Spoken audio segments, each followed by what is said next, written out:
1972 થી પ્રતિવર્ષ 21 માર્ચના રોજ સમગ્ર વિશ્વ વન દિવસની ઉજવણી કરે છે। જંગલનું મહત્વ અને તેના થકી માનવ અને જીવસૃષ્ટિને થતા અગણિત ફાયદાઓ વિશે જાગૃતિ ફેલાય તેવા ઉદ્દેશ્યથી યુનાઇટેડ નેશન્સ જનરલ એસેમ્બલી એટલે કે યુએનજીએ દ્વારા વિશ્વ વન દિવસની ઉજવણી કરવાની જાહેરાત કરાઈ હતી।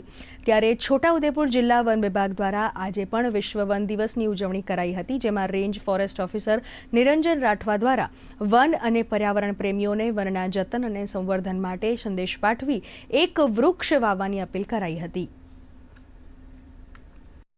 છોટાઉદેપુર જિલ્લો મધ્યપ્રદેશ અને મહારાષ્ટ્રની બોર્ડરને અડીને આવેલો આપણો જિલ્લો છે અને એમાં ભરપૂર જે વૃક્ષો છે એના આચ્છાદિત છે।